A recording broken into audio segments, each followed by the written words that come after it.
সিনেমার নাম তাণ্ডব। কি তাণ্ডব চালাইলো রে ভাই, পুরো দেশের ঊর্ধ্বতন মানুষদের হিলিয়ে রেখে দিয়েছে একটা মানুষের তাণ্ডব। হ্যালো এভরিওয়ান, আমি পৌশালী, আমি সৃঞ্জয়। চলে এলাম আজকের প্রথম ভিডিও নিয়ে। আর প্রথম ভিডিওটায় কি হওয়া উচিত? তাণ্ডবের রিভিউ হওয়া উচিত। তোমরা প্রচুর সাকিবিয়ান ভাইরা বোনেরা বলেছিলে যে দিদি তাণ্ডবের রিভিউ চাই। এটা তো আমরা এমনিই দেবো। গতকাল রাত্রি 12টা থেকে আমরা প্রথমে চরকিতে তাণ্ডব দেখেছি। আমি কিন্তু তাণ্ডব একবার দেখেছি, আর তোমাদের সৃঞ্জয়দা গতকাল সারা রাত্রি জেগে এখনো ঢুলছে। মানে ও প্রথমে চরকিতে দেখেছে, তারপরে হইচইও দেখেছি। কারণ হইচই আমি দেখলাম তাণ্ডবের চরকিতে 2 ঘন্টা 8 মিনিট সামথিং রান টাইম, আর হইচই দেখলাম 1 মিনিট বেশি এবং লেখা আছে এক্সটেন্ডেড কাট। আমি ওই এক্সটেন্ডেড কাটটা খোঁজার জন্যে আর একবার দেখেছি। দিয়ে হইচই দেখতে দেখতে কিছুটা সময় ঢুলে পড়েছিলাম, দিয়ে তারপরে আবার বাদবাকিটা একটু একটু করে দেখেছি। তা প্রথমবারটা গোটাটাই দেখেছি ভালোভাবে, তারপরে বারটা একটুখানি আর থাকতে পারিনি, ভোরবেলার দিকে একটু চোখ লেগে গেছিলো। যাই হোক, মোটামুটি আমরা দেখেছি, প্রপারলি দেখলাম তাণ্ডব। এইবার কেমন লাগলো? তোর কেমন লাগলো? আমি প্রথমে শুরু করি। প্রথমত আমাদের আগে বুঝতে হবে যে এই গল্পটা কি মাস অডিয়েন্সের জন্য নাকি ক্লাস অডিয়েন্সের জন্য। মাস অডিয়েন্স বলতে আমরা কি বুঝি? যে সব রকমের দর্শক যে ছবি দেখতে পারবে ওটাই মাস ফিল্ম। আর ক্লাস অডিয়েন্স মানে কেবলমাত্র শহরতলি কেন্দ্রিক অডিয়েন্স যে ছবি দেখতে পারবে সেটা ক্লাস অডিয়েন্স, মানে আরবান অডিয়েন্স। এবার আমার তাণ্ডব দেখে যেটা মনে হয়েছে যে এটা একটু ক্লাস অডিয়েন্স ঘেঁষা ছবি, এটা আমার মনে হয়েছে। কারণ এর মানে এটা নয় যে এটার মাস কোনো জিনিসপত্র নেই, এরকম নয়, বাট এটা মেনলি ক্লাস অডিয়েন্সকে টার্গেট করেই তৈরি করা, এটা বোঝা যাচ্ছে। আমাদের মনে হয়েছে ছবিটা দেখে। প্রথমত আমি এই ছবিটার যে গল্পটা, মানে এই যে আমরা নানান সময় শুনি না যে থ্রিলার, এই তাণ্ডব সিনেমাটা একটা প্রপার থ্রিলার। মানে যখন ওই টুইস্ট পয়েন্টটা আমাদের কাছে আসছে প্রায় এন্ড মোমেন্টে এসে, সেই সময়টাতে আমরা কিন্তু ভরকে যাচ্ছি। তবে এই সিনেমায় একটা টুইস্ট নয়, টুইস্টের পর টুইস্ট, মানে প্রচুর টুইস্ট দেওয়ার চেষ্টা করা হয়েছে। সেই টুইস্টগুলো আমার ক্ষেত্রে খুবই ওয়ার্ক করেছে, কারণ আমরা এই ধরনের ছবি ভালোবাসি দেখতে। অবশ্যই এই টুইস্টগুলো ওয়ার্ক করেছে এবং হ্যাঁ, ভরকায়নি তা নয়। আর গল্পটা বেশি ভরকেছি, সবচেয়ে বেশি ভরকেছি। হ্যাঁ। তো যাই হোক, তো প্রথমেই যদি আমরা আলোচনা করি অভিনয় নিয়ে, একজনকে নিয়েই বলতে হবে প্রথমেই, বিকজ মার্ভেলাস কিছু জিনিস দেখলাম। এবং আমি মানে যেহেতু আমার কাছে এই সুবিধাটা এখন আছে, ওটিটিতে দেখছিলাম, তো আমি আবার পজ করে রিভাইন্ড করতে হচ্ছিলো যে এটা কি হলো। The megastar Shakib Khan, oh my god! মানে আমি তো 3বার, ওরকম করে বলতে গেলে আমি 3বার করে দেখেছি, কারণ আমি একবার রিভাইন্ড করেছি, আবার হইচইতে দেখেছি। সো আমি 3বার করে একটা পোর্শন দেখেছি ওনার পারফরমেন্স। আমি ড্যাম শিওর এখানকার যারা আমাদের ইন্ডিয়ান যারা রিভিউয়ার্স আছে তারা আমার মতো পজ করেই দেখবে, এটা আমি শিওর। মেগাস্টার কত বড় অভিনেতা, এই সিনেমাটা না এলে মানে আমি বুঝতাম না, আর আরও ভালোভাবে বুঝতাম না। অবশ্যই ওনার প্রত্যেকটা সিনেমার নিজের চেঞ্জ, নিজের ক্রাফটের ওপর ধ্যান অনেক বেড়ে গেছে, অনেক উন্নত হচ্ছে। তাণ্ডব আরও আপগ্রেডেড, মানে তাণ্ডবে যে অভিনয় সেটা আরও আপগ্রেডেশন হয়েছে ওনার। তুমি একটা জিনিস লক্ষ্য করেছো, আমি এটা এখন ফিল করলাম, মেগাস্টার শাকিব খান আফটার কোভিড বেশ অনেকগুলো ছবিতে ইনসেন ক্যারেক্টার করেছেন। দেখো তুমি, তাণ্ডবে ওনাকে আমরা একটা ইনসেন ক্যারেক্টারে পেয়েছি, এর আগে বরবাদে আমরা ওনাকে একটা ইনসেন ক্যারেক্টারে পেয়েছি, তার আগে দরদের সময় আমরা একটা ইনসেন ক্যারেক্টারে পেয়েছি। এবং এই যে আমি 3টে ইনসেন ক্যারেক্টার বললাম, 3টে কমপ্লিটলি 3টের থেকে আলাদা। মানে এই 3টে চরিত্রকে আপনি আলাদা আলাদা করে ভাগ করতে পারবেন, যে এটা দুলুমিয়া, এটা আরিয়ান মির্জা, আর এটা হচ্ছে তাণ্ডবের ক্যারেক্টারটা, তোমরা সবাই জানো। আর এখন আর না বলার কিছুই নেই, মিখাইল। তো যেভাবে উনি নিজেকে একটা চরিত্র থেকে আর একটা চরিত্রে ভাঙছেন, সেটা বলবার মতন ব্যাপার। এবং এখানে শাকিব ভাইয়ের পারফরমেন্স নিয়ে কথা হচ্ছে বলে বলি, শুধু ইনসেন পোর্শনগুলোতে নয়, উনি ইমোশনাল পোর্শনে কত ভালো। আমি তো মনে করি, মানে এটা আমার একদম দৃঢ় বিশ্বাস আজকের দিনে দাঁড়িয়ে, তাণ্ডব দেখার পর নয়, কিন্তু এই ধারণাটা আমার হয়েছে রাজকুমার সিনেমাটা দেখার পর। উনি ইমোশনাল দৃশ্যে, মেগাস্টার ইমোশনাল দৃশ্যে, আই রিপিট, মেগাস্টার ইমোশনাল দৃশ্যে এবং কমেডি যখন করেন, কমিক টাইমিং দুর্দান্ত ভালো। দুর্দান্ত ভালো। অনেকে বলেছে তুফানের যে প্রথম যে ক্যারেক্টারটা ছিল সেটা একটু ওভার অ্যাক্টিং এগুলো অনেকে বলেছে, এখানকার রিভিউয়ার্সরাও বলেছে শান্ত চরিত্রটা। বাট আমার কোথাও গিয়ে মনে হয়েছিল যে আমি 90s-এর একটা ফ্লেভার পাচ্ছি। 90s-এ যে অভিনয়ের ধারাটা ওই ছবিটার মধ্যে ঠিক ওই ক্যারেক্টারটার মধ্যে ছিল। উনি ওটা নিয়ে ভেবেছেন, ওটা ইচ্ছে করে, ওটা প্ল্যান করেই করা। আবার তোমরা যদি মজার মানে ওনার কমেডি পোর্শন তোমরা যদি দরদে দেখো, উনি ওখানেও কিন্তু কমেডি করেছেন ওনার বইয়ের সঙ্গে বেশ কিছু জায়গা। ওটার টাইমিং পুরো আলাদা অ্যান্ড দুর্দান্ত, ওটার আবার ক্রাফটটা আলাদা।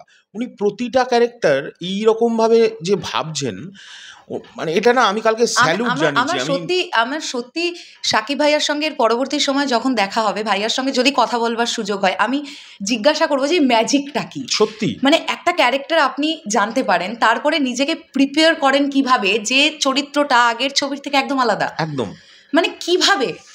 এছাড়াও ছবিতে যারা যারা অভিনয় করেছেন মানে প্রত্যেকেই নিজের জায়গায় নিজের একদম 100% দেওয়ার চেষ্টা করেছে। যে যদি ছোট চরিত্র থাকে সেটাও, যেটা ব্রড ক্যারেক্টার থাকে সেটাও। মানে আমি এখানে জয়া হাসানের কথা যদি বলি, ভীষণ গুরুত্বপূর্ণ একটা ক্যারেক্টার প্লে করেছেন। উনি তো ভালো অভিনেত্রী প্রমাণিত এখন, বিকজ উনি পশ্চিমবাংলাতেও মানে প্রত্যেক সপ্তাহে ওনার একটা করে বাংলা ছবি বেরোয়। এক্স্যাক্টলি, আমার তো মনে হয় বছরে এখন 6-7 মাস জয়া হাসান পশ্চিমবাংলাতেই থাকেন, কারণ ওনার প্রমোশন ইত্যাদি। এবং আমার এটাও মনে হয় যে ওনার মানে ওনার ছবি বাংলাদেশের থেকে বেশি পশ্চিমবাংলায় রিলিজ করে।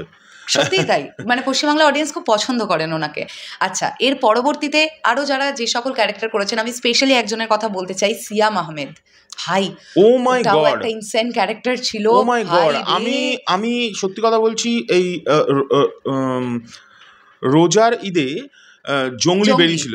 আমি জঙ্গলি ওটিটিতে দেখেছিলাম, যখন ওটিটিতে এসেছিল। আমি জানিয়েও ছিলাম তোমাদের সকলকে, হয়তো আমার পোস্ট যদি ফলো করো তাহলে জানতে পারবে।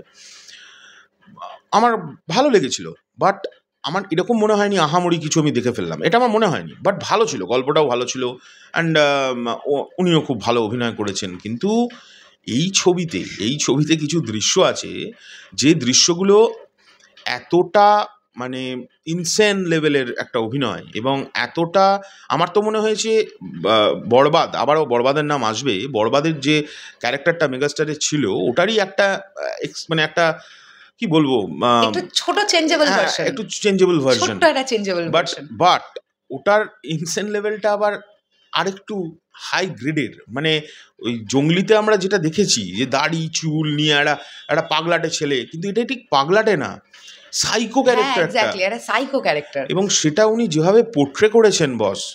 আর ওনার লুকটা নিয়ে যে ভেবেছেন যে একটা লেন্স ওরকম পরিয়ে দেওয়া যেতে পারে, শুধু লেন্স, এবং সেটাকে ক্যারি করা ওইভাবে, পুরো ক্যারেক্টার, পুরো ক্রেডিটটা, এই ক্যারেক্টারটার পুরো ক্রেডিটটাই গোজ টু কিন্তু সিয়াম আহমেদ। এবং উনি না থাকলে, উনি এই ছবিতে ওনার পোর্শনটা যদি না থাকতো, বা ওনার ওটাকে কি বলে সিনেমায় যেটা, মানে আমি ওয়ার্ডটা ভুলে যাচ্ছি, কি বলো কি বলতে চাইছো, ক্যামিও। হ্যাঁ, ওনার ক্যামিও যদি না থাকতো, এই সিনেমাটা গল্পটা এগোতো না। মানে ওই ক্যারেক্টারটাই কিন্তু ইম্পর্টেন্ট এই সিনেমাটার জন্য। এটা কিন্তু সিয়াম আহমেদের একটা এক্সটেন্ডেড ক্যামিও, মানে এটা শুধু ক্যামিও নয়, আর একজনেরও তো ক্যামিও আছে এই ছবিতে, তারটা কিন্তু ক্যামিও, মানে গেস্ট অ্যাপিয়ারেন্স ধরে নিতে পারো। এবার সিয়াম আহমেদ এক্সটেন্ডেড ক্যামিও। এর ছাড়াও গাজী রাকায়েত, ফজলুর রহমান বাবু, রোজি সিদ্দিকী, আরো যারা ছিলেন, প্রত্যেকে আফজাল হোসেন জি, প্রত্যেকে এত ভালো তাদের ক্যারেক্টারগুলো প্লে করেছেন। ছোট ক্যারেক্টার। এফএস নাইমকে তো আমি সিনেমাটা নিয়ে তো কমেন্ট প্রথম ভাবছিলাম কিভাবে করব, তারপরে ভেবে দেখলাম যে সিনেমাটা তো ভাইরাল হয়ে গিয়ে একাকার সবাই দেখে ফেলেছে। সো এখন বলাই যায় এফএস নাইমের যে ক্যারেক্টারটা, সেটা যেভাবে উনি পোর্ট্রে করেছেন, আর যেরকম ওনাকে লাগছে, আমার মনে হয়েছে উনি পারফেক্ট এই ক্যারেক্টারটার জন্য। থেকে ওনাকে দেখতে, ওনার হাইট দারুণ, মানে চোখ জুড়িয়ে গেছে, বলে না যে এই ক্যারেক্টারগুলো মনে হচ্ছে এরকমই, মানে এরা এটাই তো এরকম লেগেছে।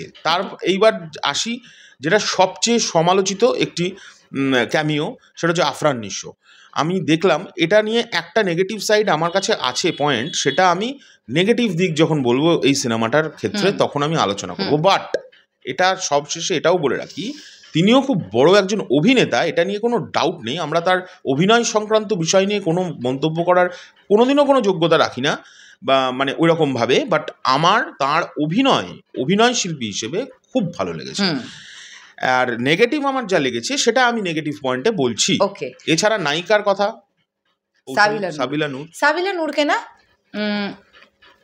মোটামুটি ঠিকঠাক লেগেছে, মানে আহামরি কিছু নয়, মানে বিশাল কিছু ব্যাপার কিন্তু ক্রিয়েট হয়নি আসলে। এই ছবিটা অ্যাকচুয়ালিতে নায়িকা দিয়ে যে বিশাল কিছু ক্রিয়েট করা যেতে পারে, গল্পটাও তো এই ধরনের গল্প না।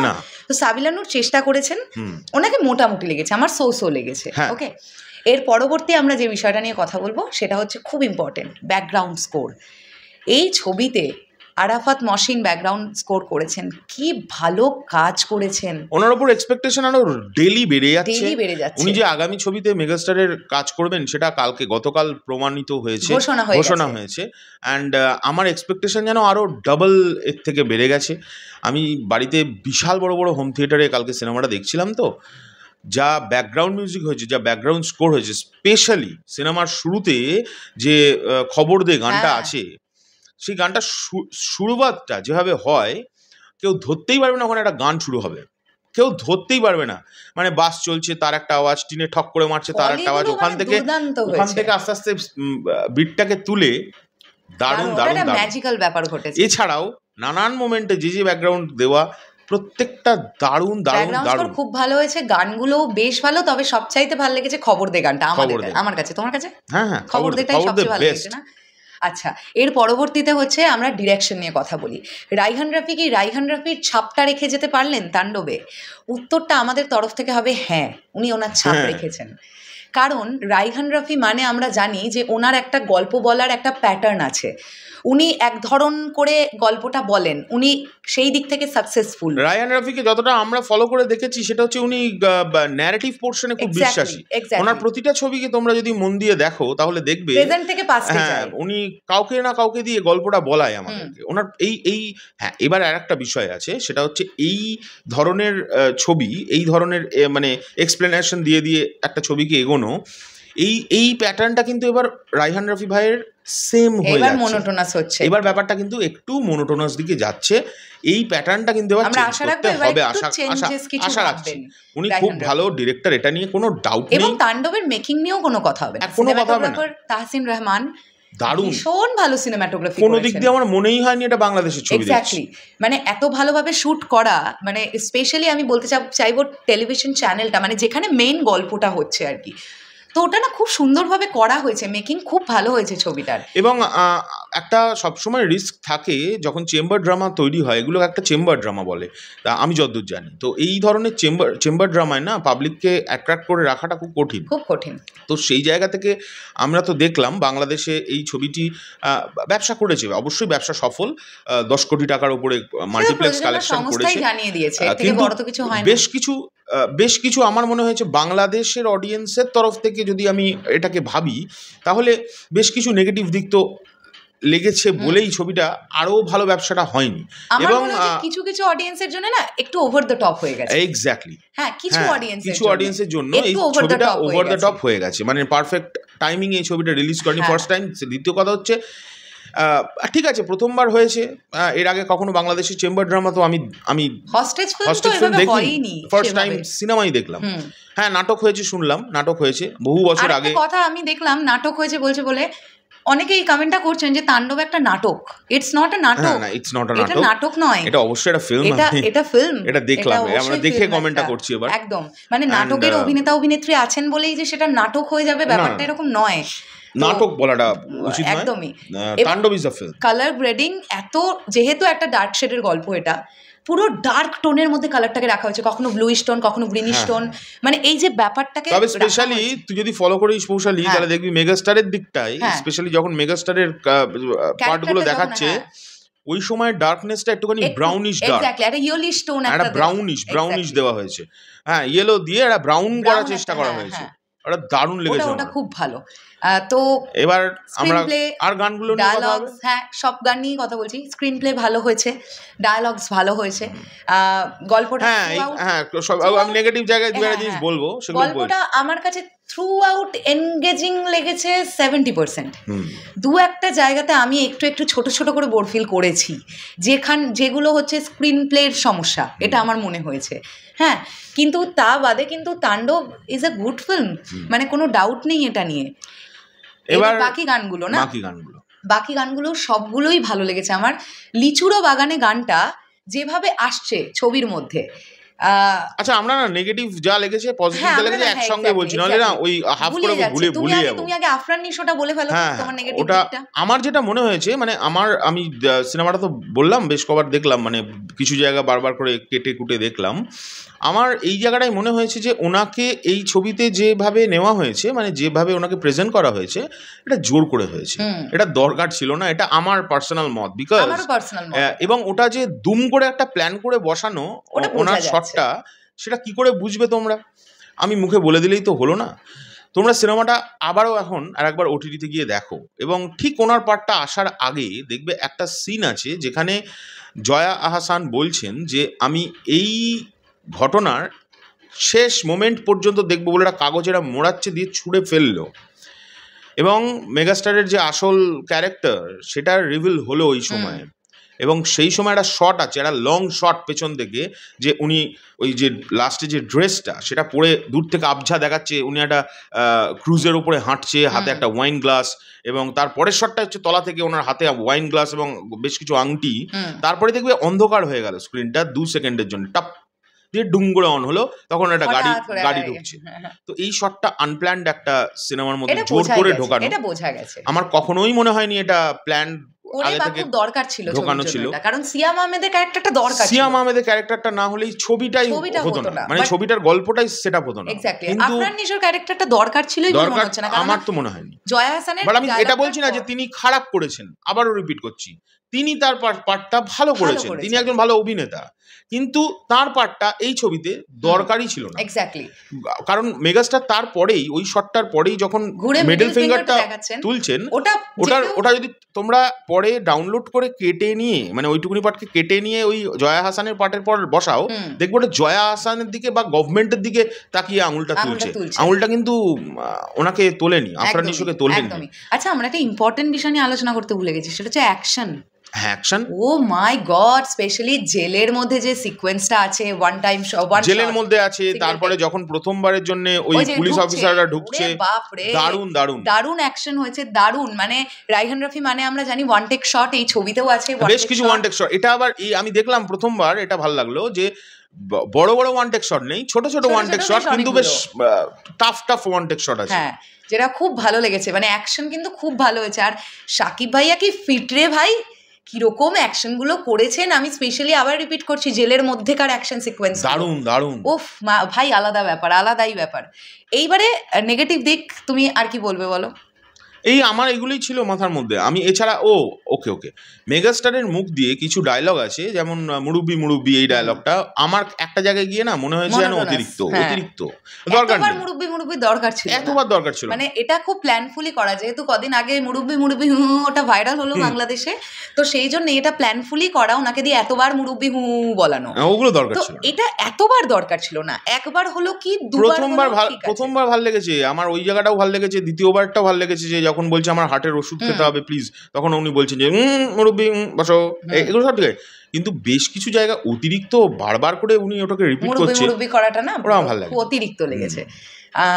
বাদ বাকি আর আমাদের তেমন কিছু নেগেটিভ দিক নেই। আমরা তাণ্ডবকে, তুমি তোমার মতন রেটিং দাও, আমি তাণ্ডবকে 10-এর মধ্যে 7.8 দিলাম। হ্যাঁ, ওরকমই আমিও তাই, আমি 100-তে 78% দিলাম এই ছবিটাকে।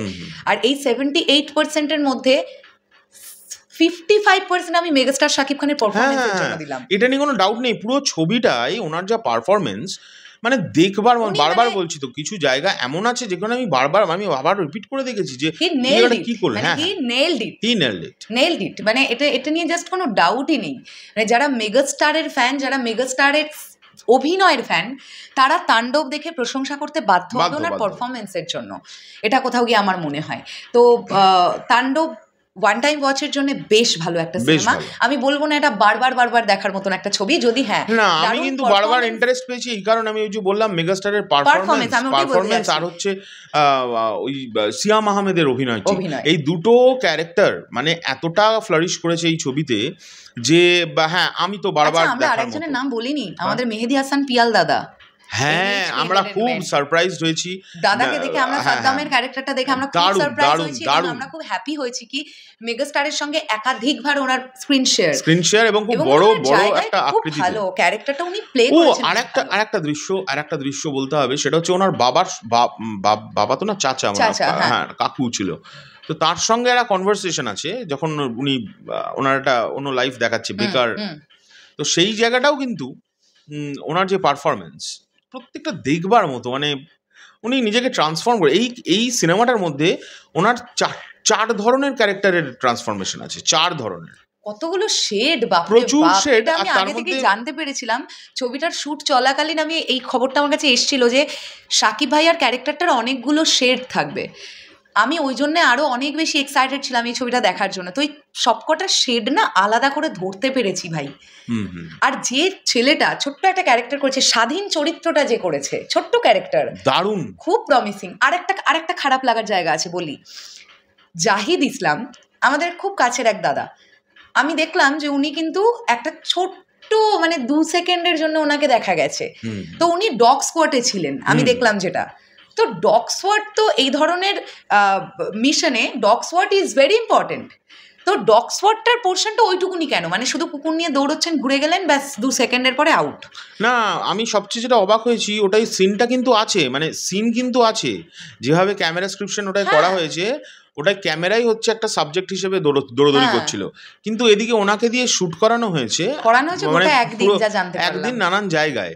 অ্যান্ড ওখানে কিন্তু এটা কিন্তু সিরিয়াসলি মানে খুব মানে এটা খুব দুর্ভাগ্যজনক বিষয়, ছোট্ট জায়গায় ওনাকে দেখতে পেলাম। আর একটু যদি ওনাকে দেখা যেত, অ্যাটলিস্ট 4-5 সেকেন্ড যদি দেখা যেত তাহলে ভাল লাগতো। কারণ ডগ স্কোয়াড, আমি আবারও বললাম যে ডগ স্কোয়াড তো ইম্পর্টেন্ট একটা দিক না। কিছু নেগেটিভ দিক এমনভাবে মানুষের মধ্যে, সাধারণ মানুষের মধ্যে, দেখো আলটিমেটলি সিনেমা আমরা বানাই কেন, বা সিনেমা মানুষ বানায় কেন, যাতে আমজনতা দেখে।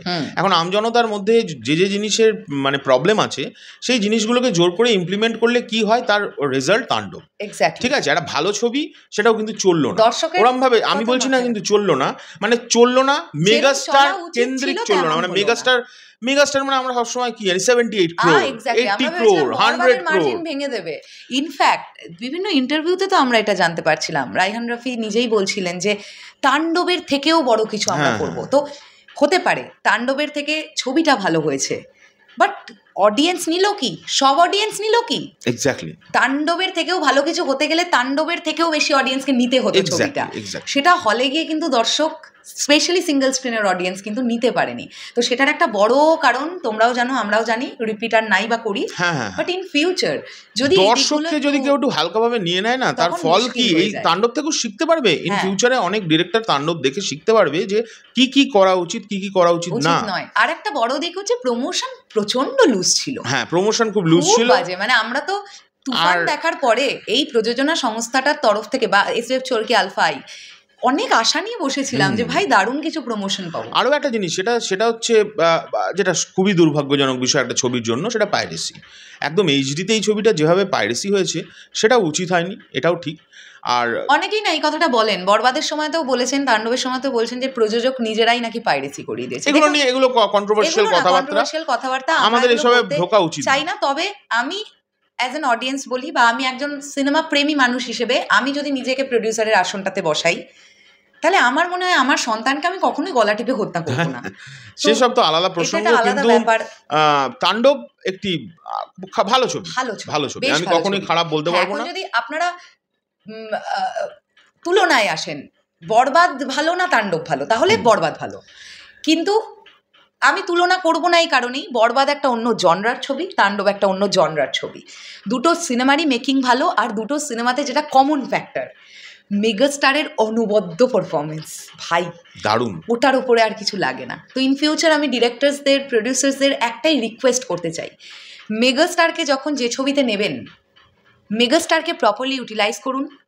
মেগাস্টারের সঙ্গে কাউকে জোর করে ঢুকিয়ে তাকে জায়গা দেওয়ার চেষ্টা করার কোনো দরকার নেই।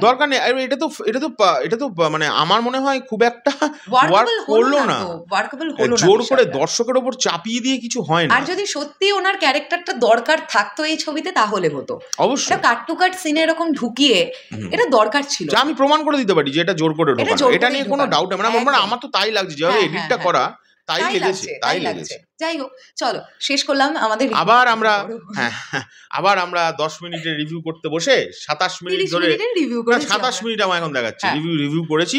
আমি একটু টাইমটা ছোট করে দিতে পারবো, আই হোপ সো 26-25 মিনিট হবে। তোমাদের কেমন লাগলো অবশ্যই জানাবে। যারা শেষ অবধি দেখলে তারা প্লিজ মানে বলো যে আমি দাদা শেষ করলাম বা দিদি শেষ করে ফেলেছি। হ্যাঁ, আমি শিওর এটা গোটাটা কেউ দেখবে না। আর ধৈর্য ধরে গোটাটা যদি এতখানি পর্যন্ত শুনে থাকো তাহলে প্লিজ, যদি সাবস্ক্রাইব না করে থাকো সাবস্ক্রাইব করে দিও, আর আমাদের সঙ্গে থেকো। আর কি, নেক্সট ভিডিওতে ওর সঙ্গে দেখা হচ্ছে। একদম, আমার সাকিবিয়ান ভাইদের বোনদের প্রতি এই বিশ্বাসটা আছে। চলো, যারা ভালোবাসে আমাদের তারা সাথে থাকবে আমাদের। ঠিক বললাম কিনা সেটা কমেন্ট করে জানিও। টাটা, চললাম, টাটা।